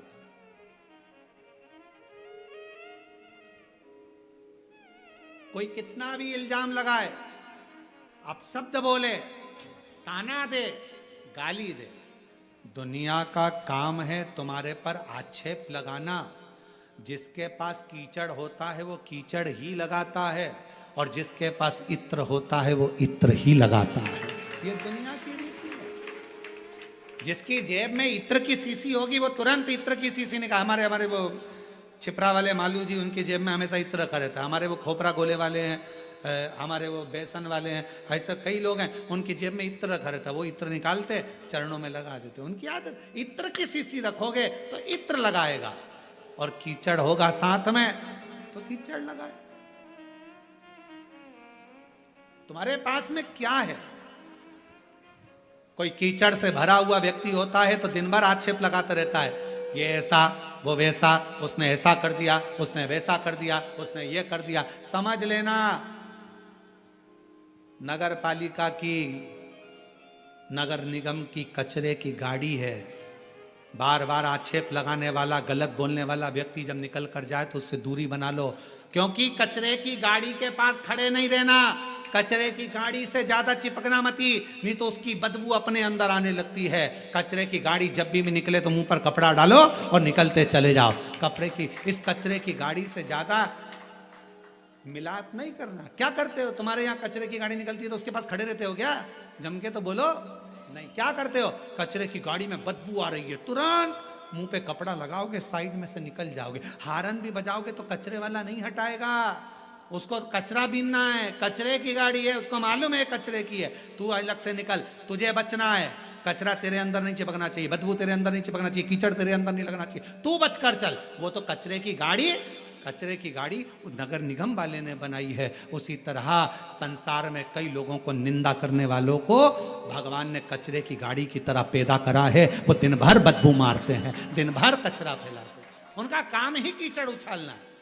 उनका पूरा 24 घंटे एक काम रहता है, कोई अच्छा काम कर रहा है उस पर कीचड़ उठा लो। कोई महाराज है, अच्छा काम कर रहा है, सनातन को जोड़ने का काम कर रहा है, उस पर कीचड़ उतार। कोई महिला है, आगे बढ़ रही है, कोई बच्चा पढ़ने में लगा है, कोई एजुकेशन में लगा है, कोई चिकित्सा में लगा है, कोई अच्छा कार्य कर रहा है, कोई भूखे को भोजन करा रहा है, प्यासे को पानी पिला रहा है, उसके ऊपर कीचड़ उछालो। उसके पास 24 घंटे एक ही काम है, क्योंकि उसे भगवान ने कचरे की गाड़ी की तरह पैदा करा है। कचरे की गाड़ी, उससे बचिए। कचरे की गाड़ी आपके पास में आएगी, आपको दूर हटना, आपको अपनी गाड़ी पीछे खसकाना है। मालूम है बदबू मारेगी, थोड़ा साइड से निकलो, साइड से। ये करेगा महाराज।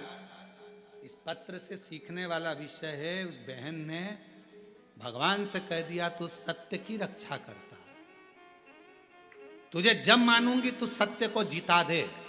और वही सत्य जीता।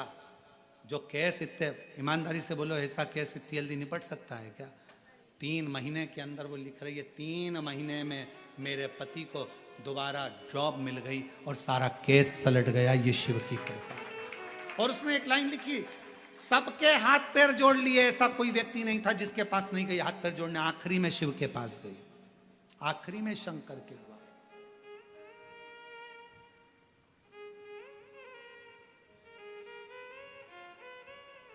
और हो पालनहारे निर्गुण तुमरे बिन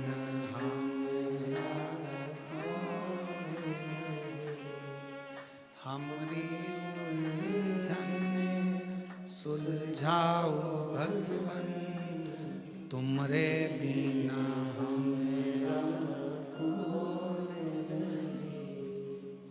पालनहारे निर्गुण न्याय, तुमरे बिना हमरा। आप उसके अधीन हो। अच्छा मित्र भी गुरु होता है, अच्छा रिश्तेदार भी गुरु होता है। अगर जो सत्संग से जुड़ा हुआ है, जिसके विचार अच्छे हैं, मन शुद्ध है, हृदय शुद्ध है, वो एक गुरु का काम करता है। आपकी कोई बेस्ट फ्रेंड होगी, अच्छी होगी, व्रत साधना पूजन में लगने वाली होगी तो अच्छा ज्ञान देगी, ऐसा नहीं कि आपको घर तोड़ देगी। पार्वती जी की सहेली ने अच्छा ज्ञान दिया। गुरु और भगवान में बहुत बड़ा अंतर होता है। गुरु और भगवान में बहुत बड़ा अंतर होता है। गुरु तुम्हें मंदिर जाना सिखाता है, गुरु तुम्हारे हाथ में माला पकड़ाता है, गुरु तुम्हें पूजन करने का विधान बताता है, गुरु तुम्हें कथा सुनने में मन लगाने का कहता है, गुरु तुम्हें मंदिर तक भेज देता है। और भगवान क्या करता है? गुरु माला पकड़ाएगा, भगवान माल पकड़ाएगा। समझते हैं ना? जरा बहुत समझदारी का ध्यान देना। शिव पुराण है। गुरु क्या पकड़ाएगा? माला। भगवान क्या पकड़ाएगा? माल। गुरु क्या पकड़ाएगा? मंदिर का द्वारा। मंदिर जाओ, 1 लोटा जल चढ़ाओ। और भगवान क्या पकड़ाएगा? गाड़ी का स्टेयरिंग, गाड़ी, बंगला, जायदाद। गुरु कहां पहुंचाएगा? मंदिर के दरवाजे। और भगवान कहां पहुंचाएगा? धन दौलत संपदा में। गुरु क्या कहेगा? भक्ति करना। और भगवान क्या कहेगा? भगवान सोचेगा अगर ये भक्ति में लगा रहेगा तो इसको मुझे देते ही रहना पड़ेगा, इसको भक्ति से हटाना जरूरी है। तो भगवान क्या करता है कि तुम्हें माला से हटाकर माल में फंसा देता है। भगवान क्या करता है? मंदिर जाते जाते जब तुम्हारा काम हो जाता है तो मंदिर जाना बंद करवा देता है, तुम्हें व्यस्त करा देता है। फिर भगवान क्या करता है? तुम कथा में मन लगाते रहते हो तो भगवान धीरे धीरे तुम्हारे मन को कथा सुनते सुनते उच्चिष्ट कर देगा। तुमको लगेगा बहुत सालों से सुन रही हूँ, 2 साल हो गए, 4 साल हो गए, अब मन उच्चिष्ट होने लगेगा। तो धीरे धीरे उच्चिष्टता आने लगती है। अर्थात भगवान तुम्हें कथा से दूर करेगा, मंदिर से दूर करेगा, सत्संग से दूर करेगा। क्यों? क्योंकि भगवान को मालूम है अगर ये मेरा भजन करती रहेगी, भक्ति करती रहेगी, कथा सुनती रहेगी तो मुझे देते रहना पड़ेगा। इसको पहले भक्ति में से हटाऊंगा तो ये देना मुझे बंद करना पड़ेगा। मैं देना कब बंद करूंगा? जब ये भक्ति से मन को हटाए। ये भक्ति से मन को हटाए, मैं देना बंद करूं।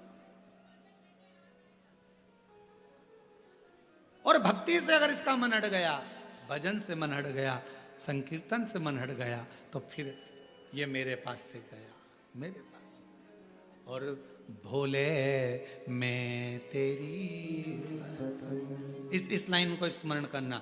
पतंग आकाश में है, कब तक है? जब तक डोर आपके हाथ में है।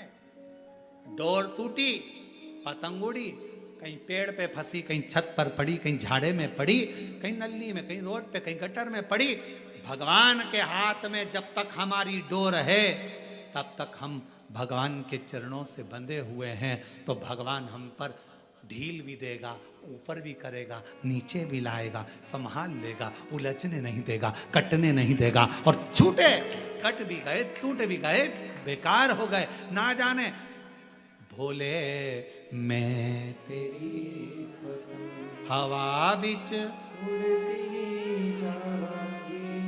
बाबा डोर हथो छंडी नाम कटी भोले मैं तेरी जो इसी भजन की एक लाइन हमारे स्मरण में रहती है, जो कट गई तो फिर लुट्टी जावा। अगर कट गई तो लुट गई, तेरे हाथ से छूटी कि गई। गुरु कह रहे हैं कि माला पढ़, गुरु कह रहे हैं मंदिर जा, गुरु कह रहे हैं एक लोटा जल पकड़, गुरु कह रहे हैं भगवान की कथा सुन, और भगवान कह रहा है आ गई बहुत सारा दे भी दिया, अब मैंने तेरे को बेटा दे दिया, बेटी दे दी, पंथी दे दिया, काम धंधा चालू कर दिया, अब तू मुझे छोड़, क्योंकि नहीं छोड़ेगी तो मैं देता ही रहूंगा, क्योंकि वो तो भोला है, उसका काम देने का। शिव छुड़ा रहे हैं, गुरु जोड़ रहे हैं। गुरु कह रहे हैं छोड़ना ही मती।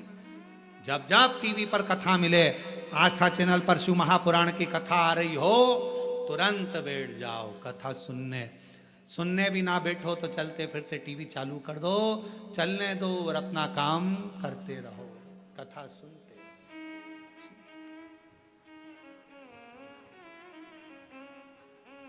कोई अच्छा गुरु मिले जीवन में, वो जोड़ देगा। पार्वती मैया को उनकी सहेली अच्छा गुरु के रूप में मिल गई, और बहुत अच्छे गुरु के रूप में माता पार्वती जी की सहेली मिली। तो पार्वती जी की सहेली ने कहा कि पार्थिव लिंग की आराधना करो। कोई अच्छा पहचान वाला मिले ना, जो भगवान को जानता हो, उसका संग जरूर करो।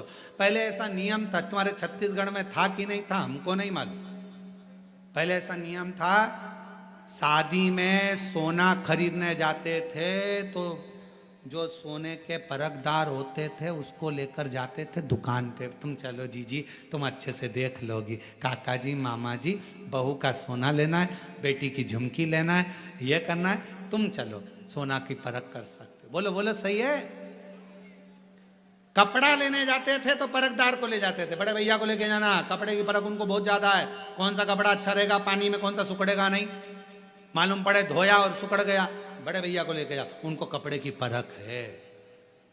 फ्रिज लेने जाते थे तो घर के कम से कम 8 लोग जाते थे, 4-6 8 लोग फ्रिज लेने। क्यों? कोई परखैया को ले जाओ, लाइट वाले को, उसको मालूम है कौन सी कंपनी का अच्छा रहता है, कौन सा पावर होता है, कौन सा क्या होता है, कौन सा, परखदार को लेकर जाते। याद रखना, सोना लेने जाओ तो परखैया को लेकर जाओ, इलेक्ट्रॉनिक सामान लेने जाओ तो परखैया को लेकर जाओ, कपड़े लेने जाओ तो परखदार को लेकर जाओ। उसी तरह शंकर की कथा भी सुनने के लिए जाओ तो साथ में उसको लेकर जाना जो थोड़ा परखैया हो, भगवान की भक्ति में रमा रहता हो, शिव की भक्ति में लगा रहता, उस परखैये को लेकर जाओ। अब तुम साथ में ले गई ऐसी जीजी को जिसका मनी कथा में चलना चलना, कितनी देर से महाराज बोले ही जा रहा, बोले ही जा रहा। एक जगह कथा करने का एक महिला आ गई, महिला बोली गुरुजी, कथा में आगे आगे बैठ के खूब रो रही, वो खूब, हमसे सहन नहीं हुआ। तो हमने पूछा बाद में उससे, तू इतना क्यों रो रही है कथा में, हम तो कथा रोने की बोलते ही नहीं है, तू क्यों रो रही है? कहा गुरुजी मेरे पास में एक पाड़ा था, भैंस का बच्चा हुआ था पाड़ा, वो भी ऐसे ही 3 घंटे तक टर टर टर टर करता रहा, आखिरी में वो पाड़ा मरी गया। मैं इसलिए रो रही हूं, तू भी 3 घंटे से चिल्ला रहा है। तो जिसके समझ में नहीं आए, महाराज और पाड़ा एक जैसा लगता है, जिसके नहीं समझ में उसके पाड़ा और महाराज एक जैसा।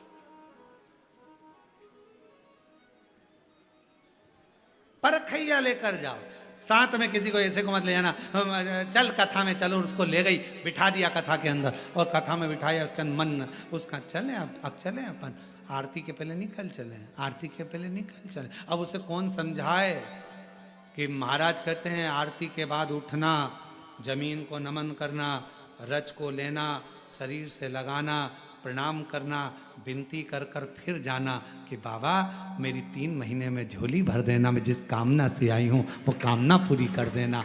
कौन समझाए उसको? वो तो करी चल चल चल चल एक जैसी, क्योंकि परखैया नहीं है, इसलिए शिव पुराण की कथा कहती है कथा में भी जाना तो परखदार को लेकर जाना, जिसका मन शंकर में पहले से लगा हुआ हो उसको लेकर जाओ, तो तुम में और भक्ति आएगी। कितनी जोरदार कथा हुई, कितना अच्छा रहा, भगवान की कृपा थी। इतना बड़ा अपना कोरबा समंदर नहीं घुस पाए, अपन घुस गए, भगवान की बड़ी कृपा हो गई, अच्छे से बैठ गए, ये शिव की कृपा हो गई। बढ़िया, भगवान ने बड़ी करुणा। बस कीचड़ बहुत था, नीचे पाँव नहीं रखे मैंने, तो कुर्सी पे ही वैसी रख के बैठ गई, ऐसे पाँव रख के बैठ गई, बहुत कीचड़ था। मैंने बहुत ध्यान से, भैया इधर बाजू वाला ऐसा बैठा था, बार बार मेरी कुर्सी हिलाए, गिर जाती कीचड़ में, तो एक बार मैंने घूर के देख लिया, सही बैठ गया। फिर मैंने कथा अच्छे से सुनी, परखदार शिव तक। और ऐसो कोई नहीं रे हीरा को परखइयो राम, कोई नहीं रे, ऐसो कोई नहीं रे यहाँ हीरा को परखइयो राम, कोई नहीं। हीरा का परखदार कौन मिलेगा? साधु आवे, योगी आया, भोगी आया, ढोंगी आया रे, और गुरु आया गांव में तो कोई नहीं रे, यहाँ कोई नहीं रे, या हीरा को परखइयो राम, कोई नहीं। हीरा का परखदार मिलना बहुत कठिन है महाराज। हीरे के और हीरा का परखदार मिल भी सकता है, पर दिल की पीड़ा का परखदार मिलना बहुत कठिन है। हीरा का परखदार मिल भी सकता है, पर पीड़ा को परखने वाला बहुत कम मिलेगा। समझने वाला, तुम्हारे दिल की बात को समझे, हृदय की बात को समझे, वो मिले तो।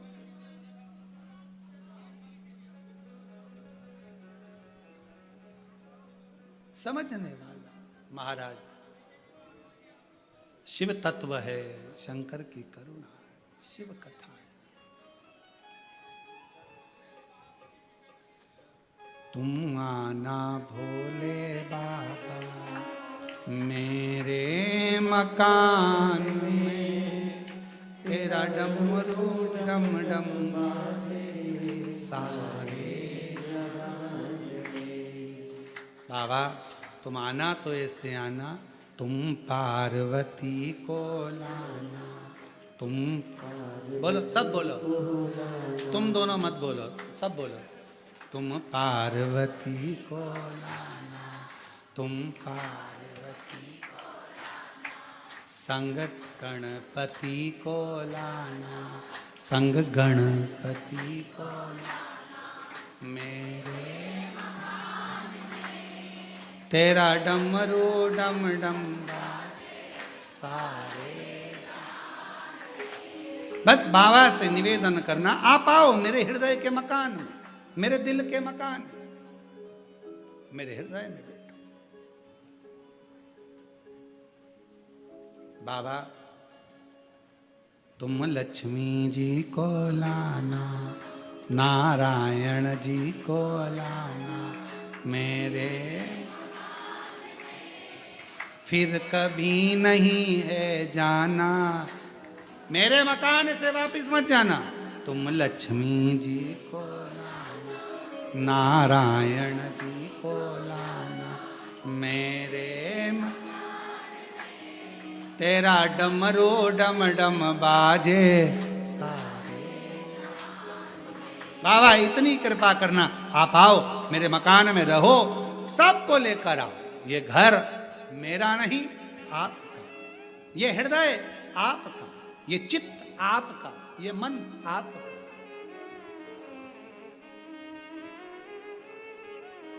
शिव शंकर का ओगरदानी शंभू की कथा कर रही है। पार्वती जी ने सुन लिया, सखी का कहना माना, और जो पार्थिव लिंग का पूजन करा,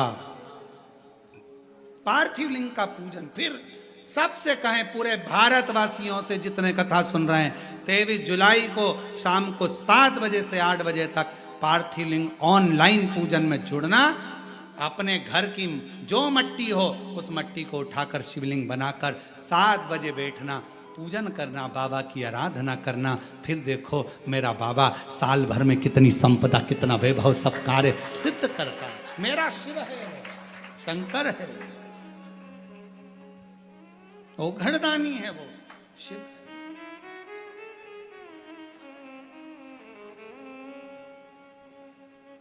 ये कथा तो 18 तारीख को, कल तो कथा का छठा दिन है। क्या रहेगी कल कथा की? शिवरात्रि। कल कथा की शिवरात्रि रहती है। परसों के दिन जो कथा होगी वो सुबह 8 बजे प्रारंभ होकर 11 बजे विराम हो जाएगी। कल का कथा का समय तो यही 1 बजे से 4 बजे तक ही रहेगा। टीवी पर परसों की कथा का समय भी 1 बजे से 4 बजे तक रहेगा। और परसों जो कथा यहाँ होगी, जो कोरबा छत्तीसगढ़ में ऑनलाइन कथा चल रही है, कथा का यहाँ जो समय रहेगा वो सुबह 8 बजे से 11 बजे तक रहेगा। और ऑनलाइन कथा का समय वही 1 बजे से 4 बजे तक रहेगा। फिर कथा 18 को यहाँ विराम होकर 21 तारीख से 25 तारीख तक ऑनलाइन शिव महापुराण की कथा। उस कथा का नाम रहेगा श्रावण शमी शिव महापुराण की कथा। शमी का जो पौधा होता है, शमी का जो वृक्ष होता है, शमी की पत्तियों से शिव को समर्पित कर कर बड़े रोगों से कैसे निपटा जा सकता है, कैसे किसी कामना के लिए शमी के पत्र का प्रयोग किया जाता है, श्रावण महीने में शमी का पत्र कैसे चढ़ाना चाहिए, वो सारा प्रसंग उस कथा में रहेगा। वो कथा 5 दिन की ऑनलाइन रहेगी, 1 बजे से 4 बजे तक, 21 जुलाई से 25 जुलाई तक। 25 जुलाई को कथा विराम हो जाएगी 1 बजे से 4 बजे तक ऑनलाइन। फिर 30 जुलाई से 5 अगस्त तक भिलाई जयंती स्टेडियम में शिव महापुराण की कथा 1 बजे से 4 बजे तक रहेगी। वो ऑफलाइन रहेगी। वो कथा में सब लोग आ सकते हैं, कथा सुन सकते हैं, ग्राउंड में बैठकर उस कथा का लाभ जयंती स्टेडियम में ले सकते हैं। 5 अगस्त को वो कथा विराम होकर 6 अगस्त को बाबा की जो प्रदोष की कावड़ भराती है, जिसको हमारे यहाँ पर भाव से कुबेरेश्वर बाबा की कामना की कावड़ कहते हैं, कि जो दिल से भरता है बाबा, अगली कावड़ जब भराती है तब तक उसकी जो कामना होती है वो पूरी कर देता है। ऐसी प्रदोष की 6 अगस्त की कावड़ सुबह 9 बजे सीहोर के माँ सीवन माता के तट से भरकर कुबेरेश्वर बाबा के मंदिर 11 किलोमीटर दूर पैदल हमारे और आपके साथ में बोल बम करते हुए शिव का नाम लेते हुए चलेंगे। खूब आनंद के साथ आप सब उसमें आमंत्रित हैं, शिव की उस अविरल भक्ति को धारण करने के लिए, शिव तत्व के लिए। शिव कथा कह रही है, भगवान शंकर का चरित्र कह रहा है। मां पार्वती जी ने स्वीकृत किया और माता पार्वती जी ने अपनी सहेली, अपनी सखी को गुरु मानकर उसकी ही बात को स्वीकार किया। और बात स्वीकार कर कर माता पार्वती जी ने पार्थिव लिंग का पूजन करना प्रारंभ करा। और उस पार्थिव लिंग का पूजन का फल कितना मिला कि देव अधिदेव महादेव पार्वती जी को प्राप्त हो, स्वयं शिव। माता पार्वती जी जब शिव जी से वर प्राप्त कर ली कि मैं तुम्हें लेने के लिए आऊंगा और तुम्हारा विवाह मेरे साथ ही होगा, तब पार्वती जी अपने पिता के साथ, हिमालय राज के साथ अपने भवन में चली। समय बीतता गया। भगवान ओघड़दानी, शंभु, उत्तरकालदर्शी, कैलाशी, अविनाशी शंकर भगवान जब मंगल विवाह का समय आया तो बारात लेकर पहुंचे और शिव जी का विवाह पार्वती जी के साथ हुआ। अब देखिएगा जरा, शिव महापुराण का एक छोटा सा प्रसंग कितना सुंदर वर्णन कर रहा है कि शिवजी पार्वती माता को लेकर चले सबसे पहले पार्वती माता को लेकर शंकर भगवान गए तो काशी गए। महाशमशान, महामशान, महाशमशान काशी में बाबा विश्वनाथ की धरा पर बाबा विश्वनाथ पार्वती जी को लेकर गए और पार्वती जी उस पवित्र धरा पर पहुंचती हैं तो शिव जी उनको देखते हैं। शंकर भगवान को लगा एक सौभाग्यवती नारी स्त्री जिसका अभी मंगल विवाह हुआ, शादी हुई, क्योंकि भगवान शंकर जानते थे माता सती को विवाह के बाद में कुंभज ऋषि के यहाँ लेकर गया था और कुंभज ऋषि के यहाँ जाने के बाद माता सती ने अपने शरीर को त्याग दिया था। सती ने शरीर को छोड़ दिया था। तो शिव जी को लगा, भगवान शंकर को लगा जरा मैं भी तो देखूं। सती माता को लेकर गया तो कुंभज बाबा के यहां पर, तो पार्वती को लेकर गए महाशमशान में काशी में, और महाशमशान में जैसे ही पार्वती को लेकर गए शंकर भगवान को तो लगा था कि पार्वती जी को क्रोध आएगा कि विवाह के बाद मुझे कहां लेकर आए हो, मसान में, शमशान में। पार्वती को तो क्रोध आना चाहिए, पर माता पार्वती जी को क्रोध नहीं आया।